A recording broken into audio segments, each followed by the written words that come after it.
ओम नमो भगवते वासुदेवाय।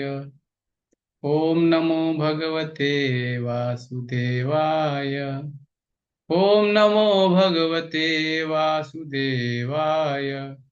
नारायणं नमस्कृत्यं नरं चैव नरोत्तमं देवीं सरस्वतीं व्यासं ततो जयमुदीरयेत्।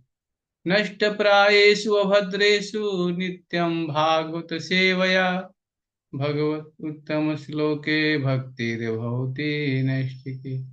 कृष्णाय वासुदेवाय देवकी नंदनाय च नंदगोपकुमाराय गोविंदाय नमो नमः। जय श्री कृष्णा चैतन्य प्रभु नित्यानंद श्री अद्वैत गदाधर श्रीवासादि गौर भक्तविंद। हरे कृष्णा कृष्णा कृष्णा हरे हरे, हरे राम राम राम हरे हरे। हरे कृष्णा। तो सभी भक्तों का स्वागत है। आज हम श्रीमद् भगवत गीता के अध्याय 13 के 22 नंबर श्लोक पे चर्चा करेंगे, जहाँ पे भगवान भौतिक प्रकृति के बारे में बताते हैं। पुरुषः प्रकृतिस्थो हि भुङ्क्ते प्रकृतिजान् गुणान् कारणं गुणसंगस्य सदस सदसजोनिषु जन्मसु।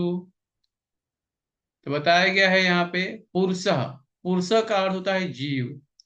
प्रकृति स्थितः यानी भौतिक शक्ति में स्थित होकर। ही यानी निश्चय ही। भुंगते यानी भोगता है। प्रकृति जान। प्रकृति जान यानी कि प्रकृति से उत्पन्न। तो यहाँ पे बताया गया है कि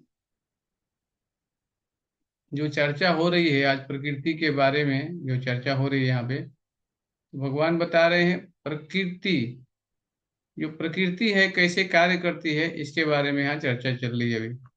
तो भगवत गीता में प्रकृति जो है भगवान की अध्यक्षता में कार्य करती है। हरे कृष्णा कृष्ण कृष्ण हरे हरे, हरे राम राम राम हरे हरे। सबको आवाज आ रहा है? हाँ प्रभु जी, आ रहा है मुझे। आवाज आ रहा है ना सबको?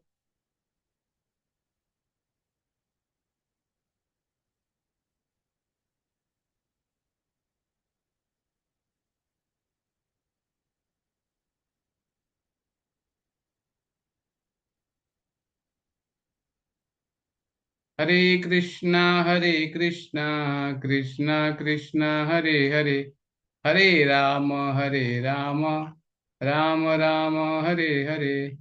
हरे कृष्णा कृष्णा कृष्णा हरे हरे, हरे राम राम राम हरे हरे। बड़े बड़े। तो चर्चा हो रही है आज 22 नंबर श्लोक पे। पुरुष प्रकृति स्थो ही भुंगते प्रकृति जान गुणान कारणम गुण संगस्य स योनिषु जन्मसु। प्रकृति यानी होता है जीव, और प्रकृति स्थित यानी भौतिक शक्ति में स्थित होकर। ही यानी निश्चय ही। भुंगते यानी भोगता है। प्रकृति जान यानी प्रकृति से उत्पन्न। गुणान यानी गुणों को। कारणम यानी कारण। गुण संग यानी प्रकृति के गुणों की संगति। अस यानी जीव की। सत असत यानी अच्छी तथा बुरी। योनि यानी जीव की योनिया। जन्मसु यानी जन्मों में। इस प्रकार जीव प्रकृति के तीनों गुणों का भोग करता हुआ प्रकृति में ही जीवन बिताता है। यह उस प्रकृति के साथ उसकी संगति के कारण है। इस तरह उसे उत्तम तथा अधम योनियां मिलती रहती हैं। यहाँ पे चर्चा हो रही है आज के श्लोक में कि संसार में जो जीव है जब आता है तो इन प्रकृति के तीनों गुणों का भोग करता हुआ किस प्रकार जीवन बिताता है, यहाँ इसकी यह चर्चा चल रही है। तो इस संसार में जितने भी हरे जीव कृष्ण प्रभु जी। सब अपने अपने कर्मों से कार्य करते हैं यहाँ पे।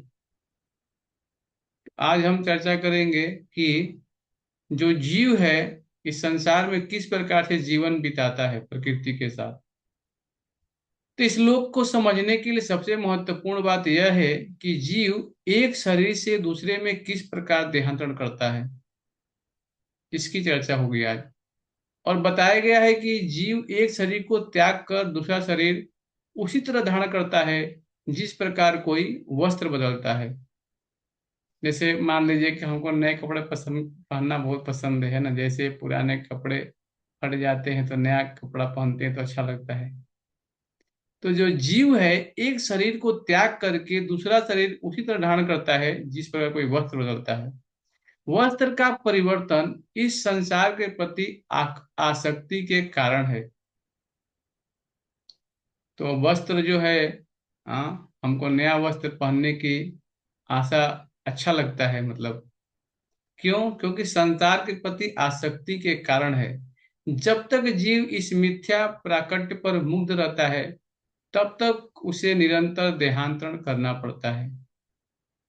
प्रकृति पर प्रभुत्व जताने की इच्छा के फलस्वरूप वह ऐसी प्रतिकूल परिस्थितियों में फंसता रहता है और भौतिक इच्छा के वशीभूत हो उस उसे कभी देवता के रूप में तो कभी मनुष्य के रूप में, कभी पशु, कभी पक्षी, कभी कीड़े मुकीड़े, कभी जल जंतु, कभी संत पुरुष तो कभी खटमल के रूप में जन्म लेना होता है। तो यहाँ पे चर्चा चल रही है कि जो जीव है संसार में, हाँ, उसको अलग अलग शरीर मिलता है। जैसे मैंने पिछले बार उदाहरण दिया था, कोई शॉपिंग मॉल में जाते हैं तो कितने सारे आइटम रखा रहता है, जो हमें पसंद होता है उसे हम ले लेते हैं अपनी आवश्यकता के अनुसार। इसी प्रकार इस संसार में अनेकों प्रकार के शरीर हैं। जैसे कोई मांस खाने की इच्छा है, उसे बाघ का शरीर मिलेगा। इसीलिए यहाँ बताया गया है कि यहाँ पे प्रकृति पे हम प्रभुत्व जताने की इच्छा के कारण हमें शरीर मिलता है। कभी देवता का शरीर, कभी मनुष्य का शरीर, कभी पशु का शरीर, कभी पक्षी का, कीड़े मुकीड़े का, जल जंतु का, अनेक प्रकार के शरीर हमें मिलता रहता है। तो यह क्रम चलता रहता है और प्रत्येक परिस्थिति में जीव अपने आप को परिस्थितियों का स्वामी मानता रहता है जबकि वह प्रकृति के वश में रहता है। तो स्वाभाविक है, हमको जो शरीर मिल जाता है हम उसी में संतुष्ट रहते हैं। सोचिए, व्यक्ति को शरीर मिल जाएगा, अगर पशु का, कुत्ते का शरीर, तो कुत्ते के शरीर में वो आनंद रहेगा। वो सोचेगा मेरे सोसाइटी में कोई आना नहीं चाहिए। दूसरे सोसाइटी में कुत्ता आएगा तो काटेगा, भौंकेगा, बोलेगा ये मेरा एरिया है, इसमें मत आओ आप, मैं इसका स्वामी हूँ, मैं मालिक हूँ। हाँ, ऐसा होता है ना। इसी प्रकार से यहाँ बताया गया है कि जो जीव है, मनुष्य शरीर मिल गया, जानता है, हाँ, कि जो शरीर है ये भगवान की प्रकृति के द्वारा दिया गया है। हाँ, ये प्रकृति का एक उपहार है, भगवान ने हमें दिया है ना। तो क्या करना चाहिए? ये इस प्रकृति जो उपहार मिला है इसे भगवान की सेवा में लगाने का प्रयास करना चाहिए। क्योंकि भगवान ने हमें एक दिया है शरीर, है ना, मनुष्य का शरीर दिया है, किसी पशु पक्षी का शरीर नहीं दिया है। और हमें मालूम होना चाहिए कि जो शरीर है, हाँ, ये भगवान ने उपहार में दिया है। यहाँ पर बताया गया है कि जीव किस प्रकार विभिन्न शरीरों को प्राप्त करता है। यह प्रकृति के विभिन्न गुणों की संगति के कारण है। अतएव इन गुणों से ऊपर उठकर दिव्य पद पर स्थित होना होता है। यही कृष्ण भावनामित कहलाता है। कृष्ण भावनामित में स्थित हुए बिना भौतिक चेतना मनुष्य को एक शरीर से दूसरे में देहांतरण करने के लिए बाध्य करती रहती है। तो बताया गया है, देहिनो स्मृथा देहे कौमारम यौनम जरा तथा देहांतर प्राप्ति धीर मुह्यति। तो बताया गया है कि जिस प्रकार, हमें एक उदाहरण दिया, मैंने वस्त्र का उदाहरण दिया कि जैसे पुराना कपड़ा फट जाता है तो नया कपड़ा पहनते हैं तो बहुत आनंद आता है। इसी प्रकार से शरीर जब जीर्ण हो जाता है, काम नहीं करता है, तो नया शरीर मिलता है हमें। तो बताया गया है कि हमें समझना चाहिए यहाँ पे कि हम अनेक प्रकार के शरीर जो ग्रहण कर रहे हैं प्रकृति के गुणों के अनुसार कर रहे हैं, एक ही संगति के कारण कर रहे हैं। लेकिन प्रकृति के तीनों गुणों से ऊपर उठ के कृष्ण भावनामृत में इसित होना है हमें। क्योंकि कृष्ण भावनामृत में जब तक हम इसित नहीं होंगे तो भौतिक चेतना मनुष्यों को एक शरीर से दूसरे में देहांतरण करने के लिए बाध्य करती है, क्योंकि अनादिकाल से उसमें भौतिक आकांक्षाएं व्याप्त हैं। लेकिन उसे इस विचार को बदलना होगा। यह परिवर्तन प्रामाणिक स्रोतों से सुनकर ही लाया जा सकता है। इसका सर्वश्रेष्ठ उदाहरण अर्जुन है, जो श्री कृष्ण से ईश्वर विज्ञान का श्रवण करता है। यदि जीव इस श्रवण विधि को अपना ले तो प्रकृति पर प्रभुत्व जताने की चीर अभिलाषा आकांक्षा समाप्त हो जाए, और क्रमशः ज्यो ज्यो वह प्रभुत्व जताने की इच्छा को कम करता जाएगा, त्यों तो उसे आध्यात्मिक सुख मिलता जाएगा। तो आज मैं पढ़ रहा था भक्ति साम्य सिंधु ग्रंथ। बता रहे थे कि कृष्ण भावनामृत में जो भक्ति करता है, भक्ति जीवन में आते हैं, तो सबसे पहला उसका योग्यता यही है कि आनंद पूर्वक रहे, क्योंकि भक्ति ही आनंद देने वाली है। जब व्यक्ति कृष्ण भावनामृत में आनंद लेता है, हाँ, मतलब भक्ति में उसको आनंद की वृद्धि हो रही है, मतलब भक्ति अच्छा चल रहा है उसका। तो यहाँ भी वही चीज बताया गया कि भगवान की कथाओं को सुनने में जिसको आनंद आता है, हाँ, यहाँ बताया गया है कि श्रवण का विधि। क्योंकि भगवान की कथाओं सुनने से क्या होगा, हम प्रकृति पे प्रभुत्व जताने की जो चीर अभिलाषा है वो समाप्त हो जाएगी। क्योंकि हम जानते हैं कि जो भौतिक ये प्रकृति है, ये भगवान की प्रकृति है। हाँ, भगवान बोलते हैं प्रकृति क्रियमाणानि गुणे कर्माणि सर्वशः अहंकार विमूढ़ात्मा करता हम इति मन्यते। भगवान बोलते हैं प्रकृति जो है मेरी अवस्था में कार्य करती है। हाँ, इसे सुनना चाहिए हमें, क्योंकि प्रकृति पे प्रभुत्व जताने की चीर अभिलाषा आकांक्षा समाप्त हो जाए, और क्रमशः जो जो वो प्रभुत्व जताने की इच्छा को कम करता जाएगा, त्यों तो उसे आध्यात्मिक सुख मिलता जाएगा। एक वैदिक मंत्र में कहा गया है कि ज्यो ज्यो जीव भगवान की संगति से विद्वान बन जाता है, त्यों तो उसी अनुपात में वो आनंद में जीवन का आस्वादन करता है। तो स्वाभाविक है, मैंने कल भी चर्चा किया था कि संसार में जो प्रत्येक जीव है, हाँ, प्रत्येक जो जीव है वो आनंद की तलाश में है। उसे आनंद चाहिए चाहिए, एक क्षण बिना आनंद के हो रह नहीं सकता है। तो किस प्रकार का आनंद चाहिए? उसे चाहिए आध्यात्मिक आनंद। जब तक उसे आध्यात्मिक आनंद नहीं मिलेगा तब तक क्या होगा, वो भौतिक पदार्थों में वो आनंद ढूंढेगा। तो कल चर्चा हुआ था कि जो नश्वर पदार्थों से परे आध्यात्मिक सुख है, क्योंकि हम इस शरीर जो नश्वर है ना, इसमें आनंद ढूंढने का प्रयास कर रहे हैं। तो क्या हमें मिलेगा? नहीं मिलेगा, क्योंकि जो शरीर है ये पंच महाभूत से बना है।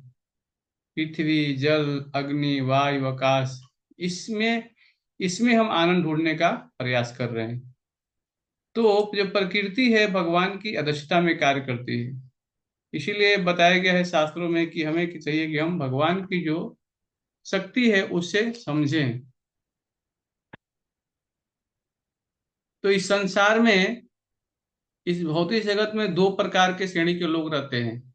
एक वे हैं जो ईश्वर के सेवक हैं, जो देवता कहलाते हैं, और ये हैं दूसरे होते हैं जो भगवान की प्रकृति को नहीं मानते, हाँ, जो माया के सेवक हैं वे असुर कहलाते हैं।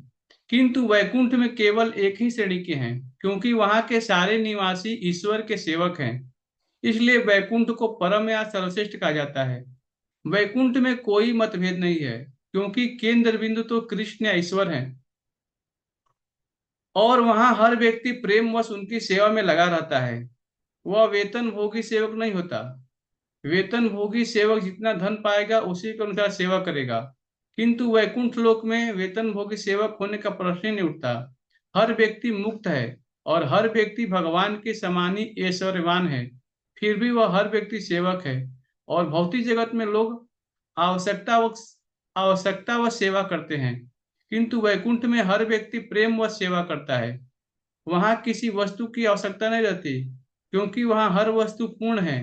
ब्रह्म संहिता में कहा गया है कि वैकुंठ में कल्प वृक्ष होते हैं जो मनवांछित फल देने वाले हैं। तो स्पष्ट तरीके से यहाँ बताया गया है कि संसार में जो जीव है, अगर किसी को हम यहाँ रखते हैं, अगर पैसा देंगे तो कार्य करेगा, है ना, वेतन देते हैं तो जाता है कंपनी में काम करता है। लेकिन आप वेतन देना बंद कर देंगे तो काम करना वो बंद कर देगा। तो स्वाभाविक है इस संसार में ऐसा है, लेकिन आध्यात्मिक जगत में ऐसा नहीं है, यहाँ बताया गया है। आध्यात्मिक जगत में जो जीव है वो स्वाभाविक रूप से क्या है, भगवान की सेवा में लगा हुआ है, क्योंकि उसे आनंद की अनुभूति हो रही है। वो जानता है जीवेर स्वरूप है कृष्ण नित्य दास। हाँ, वो भगवान का दास है और सेवा करना उसका धर्म है, वो जानता है। और एक बताया गया है यहाँ पे कि हर व्यक्ति वो मुक्त है। हाँ, यहाँ हम बद्ध जीव हैं। और वैकुंठ लोक में हर व्यक्ति प्रेम व सेवा करता है। देखिए, प्रेमवश स्वाभाविक है, पिता और पुत्र का जो प्रेम है ये स्वाभाविक है, कहना नहीं पड़ता है कि मुझे ऐसा कार्य करो, है ना। स्वाभाविक है, बेटा कार्य करता है वैसा। और ये बताया गया वैकुंठ लोक में क्या है, कल्प वृक्ष है। कल्प वृक्ष किसे कहते हैं, जैसे बताया गया है शास्त्रों में कि यहाँ अगर मान लीजिए कोई आम का वृक्ष है, आप बोलेंगे मुझे को केला चाहिए, तो क्या देगा, क्या नहीं देगा। लेकिन आध्यात्मिक जगत में ऐसा नहीं है। आध्यात्मिक जगत में कोई वृक्ष कुछ भी दे सकता है। यहाँ की जो गाय है, एक टाइम है दूध निकालने का, सुबह और शाम। हर समय आप दूध नहीं निकाल सकते, लेकिन गाय जो है आध्यात्मिक जगत में सुरभि गाय है। हाँ, आप कभी भी वहां से भगवान के जब भी कुछ बनाना है आइटम तो दूध निकाल सकते हैं। सोचिए, आध्यात्मिक जगत में ऐसा है। हम समझ सकते हैं कि जो आध्यात्मिक और चिन्मय जगत है वहां पे हर वस्तु चिन्मय है। हाँ, और भौतिक जगत में हर एक पर सेवा कार्य थोपा जाता है। यदि वह सेवा न करे तो भूखों मर जाएगा। यहाँ तक कि राजा को भी कार्य करना पड़ता है, निर्धन व्यक्ति को तो बात ही क्या। भगवान के निर्देशन में माया सबों को कुत्ता बना करना चाहती है। स्वामी कहता है नाचो, कुत्ता नाचता है, क्योंकि वह जानता है कि यदि वह नाचेगा तो भूखों मर जाएगा। चाहे भौतिक जगत हो या वैकुंठ जगत, हर व्यक्ति सेवक है। किंतु यहाँ पर लोगों का यह भाव है कि वे स्वामी हैं। परिवार का मुखिया सोचता है कि मैं अपनी पत्नी संतानों का स्वामी हूँ, किंतु तथ्य है कि वह अपने परिवार के हर सदस्य की सेवा कर रहा है। तो स्वाभाविक है, सेवा करना धर्म है। बिना सेवा की हम रह नहीं सकते। कोई समाज की सेवा में लगा है, कोई राष्ट्र की सेवा में लगा है, कोई देश की सेवा में लगा है, कोई कंपनी, कहीं ना कहीं सेवा करेगा ही करेगा व्यक्ति। तो सेवा किसके लिए करनी चाहिए, संसिद्धि हरितोषणम शास्त्रों में बताया गया है। इस शास्त्रों में बताया गया है कि अगर हम कृष्ण के लिए थोड़ा सेवा करते हैं तो क्या होता है, पुनरपि जननम पुनरपि मरणम जननी जठरे शयनम। ये जन्म तो जो चक्र है सब कुछ क्या होगा, रुक जाएगा। तो शास्त्रों में बताया गया जो प्रकृति है ये हमें नचा रही है। प्रकृति को तीन गुण है ना, वही हमें नचा रही है। तो बद्ध जीवन में हम पग पग पर बिना जाने भी पाप कर रहे हैं, और अनजाने पाप करने का कारण यह है कि हम जन्म से ही अज्ञान में रहे हैं।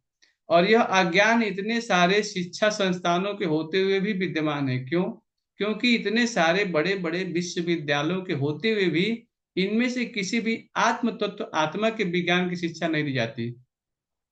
तो एक प्रश्न है, तिला प्रभुपाद जी का मैं कुछ पढ़ रहा था पुस्तक, एक अनुपम उपहार, बहुत अच्छी पुस्तक है, छोटी सी पुस्तक है, आपको डिस्काउंट टेबल में मिल जाएगा, कहीं भी आप मंदिर जाएंगे कभी तो आप मांगे कि एक अनुपम उपहार, छोटी पुस्तक है। उसमें आपको प्रभुपाद जी लिखते हैं, पहले अध्याय में लिखते हैं कि कहाँ वह ऐसा विश्वविद्यालय है जो एक मृत व्यक्ति और एक जीवित व्यक्ति के अंतर को खोज रहा है। जैसे कोई मृत व्यक्ति है, मर जाता है तो कुछ चला जाता है, कहाँ वह विश्वविद्यालय है जो फिर लाकर मनुष्य को जिंदा कर दे, जो खोज कर रहे हैं, बताइए। हम देखते हैं कि संसार में जब व्यक्ति का आत्मा निकल जाता है तो शरीर क्या होता है, निर्जीव पड़ जाता है, लेकिन पुनः आत्मा हम ला नहीं सकते। लेकिन ये कृष्ण भावनामृत आंदोलन जो है वो इसी चीज आत्मा के बारे में ज्ञान दे रहा है। इसीलिए यहाँ पे बता रहे हैं प्रभुपाद जी कि इतने बड़े बड़े विश्वविद्यालय के होते हुए भी इनमें से किसी भी आत्म तत्व आत्मा के विज्ञान की शिक्षा नहीं दी जाती। इसलिए लोग अज्ञान में पड़े रहते हैं और पाप करते रहते हैं तथा उनके फल भोगते हैं। इसका वर्णन श्रीमद् भागवतम के 5वें अध्याय के 5वें स्कंद के 5वें अध्याय के तीसरे में हुआ है। पराभवस्तावदबोधो जातो यावन जिज्ञासतः आत्मतत्वम। यह मूर्खता तब तक चलती रहेगी जब तक मनुष्य आत्म साक्षात्कार को समझने के स्तर तक नहीं पहुंच जाता। अन्यथा ये सारे संस्थान जो विद्या ज्ञान के लिए हैं, उसी अज्ञान तथा मूर्खता को चालू रखे रहेंगे। जब तक कोई यह नहीं पूछता कि मैं क्या हूँ, ईश्वर क्या है, यह जगत क्या है, ईश्वर तथा इस जगत के साथ मेरा संबंध क्या है, और जब तक उचित उचित उत्तर नहीं पा लेता, तब तक वह पशु के समान नासमझ बना रहता है और उसे विभिन्न योनियां धारण और देहांतरण करना पड़ता है। और यही अज्ञान का परिणाम है। तो स्वाभाविक है, हमें प्रश्न पूछने चाहिए, सबसे पूछने चाहिए, विश्वविद्यालय में पूछनी चाहिए कि मैं कौन हूँ, कहाँ से आया हूँ, मैं इस संसार में कष्ट क्यों पा रहा हूँ। इन सारे प्रश्नों का उत्तर हमें ढूंढना चाहिए, क्योंकि मनुष्य जीवन में ही तो ढूंढ पाएंगे ना। अन्य योनि में तो ये प्रश्नों के उत्तर हमें मिलेंगे नहीं। इसीलिए बताया गया है शास्त्रों में कि हमें ये प्रश्न का उत्तर श्रीमद् भागवतम और भगवत गीता से पाना चाहिए। अतः आधुनिक सभ्यता बड़ी जोखिमपूर्ण है। कोई भले ही अपने को सफल व्यापारी या राजनीति सोचकर आराम महसूस करे, या अमेरिका जैसे धनी राष्ट्र में पैदा होने वाले अपने को सुखी अनुभव कर ले, किंतु जीवन के ये पद अस्थायी हैं, उन्हें बदलना पड़ेगा। और हम यह नहीं जानते कि हमारे पाप कर्मों के कारण हमें अगले जीवन में कैसा कष्ट भोगना पड़ेगा। अतः यदि हम दिव्य ज्ञान के अनुशीलन की शुरुआत नहीं करते, तो मनुष्य जीवन अत्यंत भयावह हो जाता है। हमें समझना चाहिए कि हम अनजाने में किस तरह पाप करते हैं। इसका एक अच्छा उदाहरण भोजन करने में है। भगवत गीता में बताया गया है, 3 अध्याय के 13 श्लोक में भगवान कृष्ण कहते हैं, उनके भक्त पापों से मुक्त हो जाते हैं, क्योंकि वे कृष्ण को अर्पित भोजन का बचा खुचा ही खाते हैं। किंतु ये कहते हैं कि जो लोग केवल अपने लिए भोजन पकाते हैं, वे केवल पाप खाते हैं। इस मंदिर में तथा किसी सामान्य घर में भोजन बनाने तथा खाने में अंतर यह रहता है कि भोजन बनाना और भोजन करने करके पापों छुड़ाता है। तो भगवान बोलते हैं, पत्रम पुष्पम फलम तोयम यो में भक्त्या प्रचति। जो फल है, जल है, हमें चाहिए कि हम भगवान को अर्पित करें फिर उसे खाएं। जबकि यह भक्त का भोजन बनाना और भोजन करना उसे पाप कर्म में अधिक अधिक फंसाता है। दोनों जगह भोजन बनाना तथा भोजन करना एक सा प्रतीत होता है, किंतु दोनों में अंतर है। यहाँ कोई पाप नहीं खाता, क्योंकि भोजन कृष्ण के लिए बनाया तथा खाया जाता है। कृष्ण भावनावित कार्यों के क्षेत्र से बाहर किया जाने वाला कोई भी कर्म आपको प्रकृति गुणों से बांधने वाला होता है। सामान्यतः आपके पाप कर्मों में फंसाया जाता है। जो लोग थोड़े सतर्क रहते हैं, वे पाप कर्मों से बचते हैं और पुण्य कर्म करते हैं। किंतु जो पुण्य कर्म करता है, वह भी उलझता है।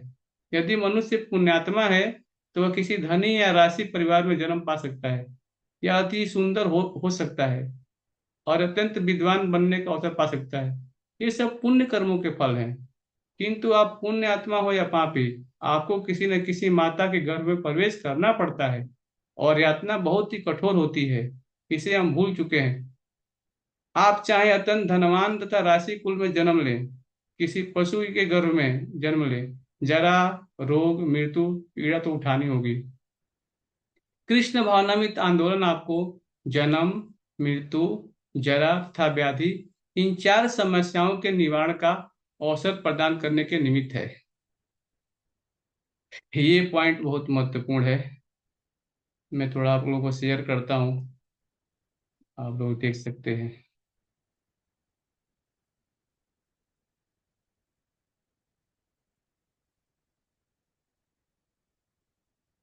ये लाइन बहुत महत्वपूर्ण है। यहाँ बताया गया है कि कृष्ण भावनामृत आंदोलन जन्म, मृत्यु, जरा तथा व्याधि, इन 4 समस्याओं के जो मेन है, यहाँ पे बताया गया है कि इसको हल करने के लिए बताया गया। देखिए, संसार में 4 समस्या मुख्य है। यही 4 समस्या मुख्य है। क्या क्या? जन्म, कोई व्यक्ति जन्म लेता है तो उसकी मृत्यु निश्चित है, जातस्य ही ध्रुव मृत्यु। और बीच में बताया गया है जरा और व्याधि।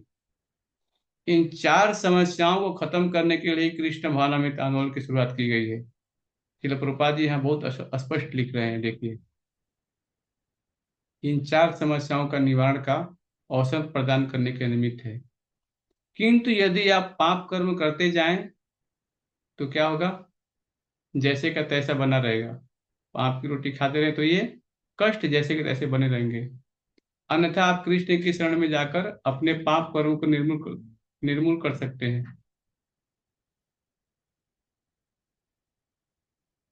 स्वाभाविक है कि हमें इन चीज़ों को समझना पड़ेगा थोड़ा, क्योंकि ये प्रैक्टिकल जीवन में भी लाना पड़ेगा थोड़ा, कि चार चीजें इस संसार की मेन समस्या है: जन्म, मृत्यु, जरा और व्याधि। ये चार कष्ट सबको मिल रहा है। लेकिन कृष्ण भावनामृत आंदोलन में भक्ति हम जब करते हैं तो ये सबको कुछ खत्म हो जाता है, क्योंकि व्यक्ति जब भगवान की भक्ति करता है तो उसे आध्यात्मिक शरीर प्राप्त होता है। आध्यात्मिक शरीर में क्या कैसा होता है? जैसे भगवान सच्चिदानंद विग्रह है, अनादिरादि गोविंद सर्व कारण कारण। तो शास्त्रों में बताया गया है कि उसे आध्यात्मिक शरीर मिलता है। तो भक्ति करने का यही फल है।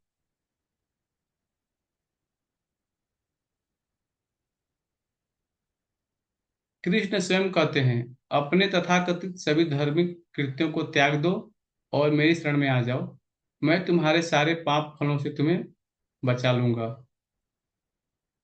तो भगवान भगवगीता में बोलते हैं कि अगर कोई व्यक्ति भगवान की शरण में आता है तो सारे पाप फलों से मुक्त हो जाता है। कृष्ण के शरणागत होने का एक अंश यह है कि ऐसी कोई वस्तु न खाई जाए जो उन्हें अर्पित न की गई हो। ऐसा हमारा संकल्प होना चाहिए। यदि हमने कुछ ही पाप किया भी हो तो हम प्रसादम खाकर उसका प्रायश्चित कर लेंगे। यदि हम इस तरह से कृष्ण की शरण ले तो वे हमारे पाप फलों से हमें बचाएंगे, उनका यह वादा है। तो बहुत ही महत्वपूर्ण चीज है ये आज के, कि प्रत्येक व्यक्ति चाहता है आनंद की तलाश में है। लेकिन आनंद कैसे मिलेगा? जब व्यक्ति कृष्ण के लिए ही कार्य करे, कृष्ण को सेंटर में रखे, है ना, तभी उसे आनंद की प्राप्ति होगी। तो थोड़ा मैं नाम जप के महिमा के बारे में थोड़ा बता देता हूँ, क्योंकि नाम हम रोज माला करते हैं।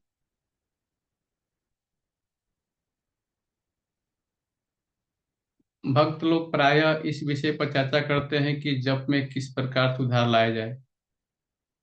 तो बताया गया है, अंत में उनका निष्कर्ष अनिवार्य रूप से यही होता है कि प्रमाद अर्थात मन को हरिनाम पर केंद्रित न कर पाना ही मुख्य समस्या है।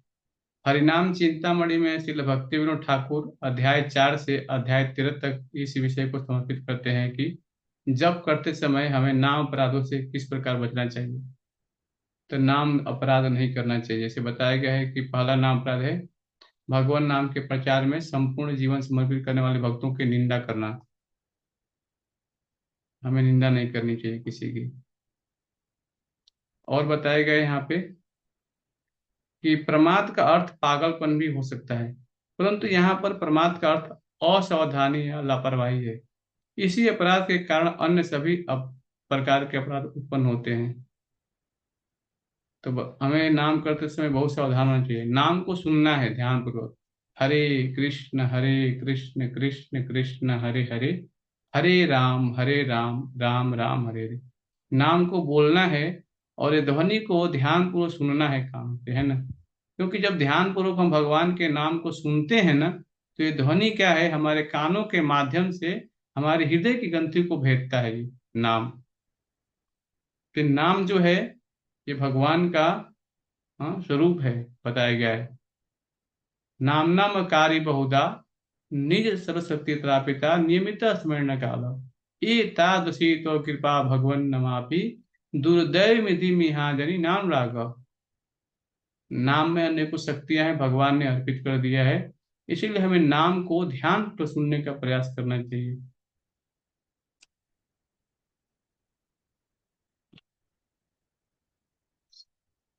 अभी थोड़ा हम कीर्तन करेंगे, नाम कीर्तन। तो सभी लोग मेरे पीछे बोलेंगे थोड़ा। हरे कृष्णा कृष्णा कृष्णा हरे हरे, हरे हरे राम राम राम हरे हरे। सभी लोग बोलिए हरे। हरे कृष्ण कृष्ण कृष्ण हरे हरे, हरे राम राम राम हरे हरे। हरे कृष्णा कृष्ण कृष्ण हरे हरे, हरे हरे राम, राम राम हरे हरे। हरे कृष्ण कृष्ण कृष्ण हरे हरे, हरे राम राम राम हरे हरे। हरे हरे कृष्णा, कृष्ण कृष्ण हरे हरे, हरे राम, राम राम हरे हरे। हरे कृष्ण कृष्ण कृष्ण हरे हरे, हरे राम राम राम हरे हरे। हरे कृष्णा, कृष्ण कृष्ण हरे हरे, हरे राम, राम हरे हरे। हरे हरे कृष्ण कृष्ण कृष्ण हरे हरे, हरे राम राम राम हरे हरे। हरे कृष्णा, कृष्ण कृष्ण हरे हरे, हरे राम, राम राम हरे हरे। हरे हरे कृष्ण कृष्ण कृष्ण हरे हरे, हरे राम राम राम हरे हरे। जय राधा रमण हरि बोल, जय जय राधा रमण हरि बोल, जय जय राधा हरि बोल, जय जय राधा रमण हरि बोल, जय राधा रमण हरि बोल, जय जय राधा रमण हरि बोल। जय जय राधा रमण हरि बोल, जय जय राधा रमण हरि जय जय राधा रमण हरि बोल, जय जय राधा रमण हरि बोल, जय जय बोल, जय जय राधा रमण हरि बोल, जय राधा श्याम सुंदर, राधा श्याम सुंदर, राधा श्याम सुंदर श्री राधे राधे। राधा स्वामी सुंदर राधा, स्वामी सुंदर राधे। जय जगन्नाथ, जय जगन्नाथ, बलदेव जय सुभद्रा, जय जगन्नाथ जय जगन्नाथ, बलदेव जय सुभद्रा, जय गौरानिताय, जय गौरानिताय, जय गौरानिताय। जय जय गौरनिताय जय गौरनिताय गौरनिताय, गौरनिताय जय गौरनिताय गौरनिताय जय गौरनिताय, गौरनिताय। जय प्रभुपद, जय प्रभुपद, प्रभुपद, जय प्रभुपद, जय जय प्रभु प्रभुपद, प्रभुपद, प्रभुपद, प्रभुपद, जय जय प्रभुपद, प्रभुपद।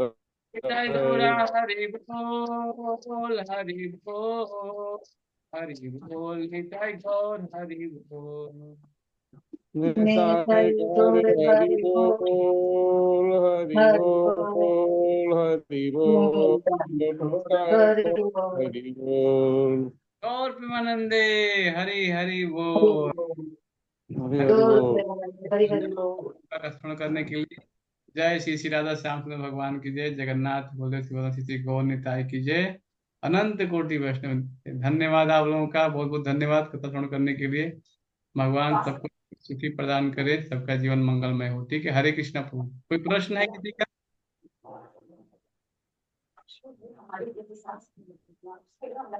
कोई किसी का प्रश्न है आज से समय तो पूछ सकते हैं।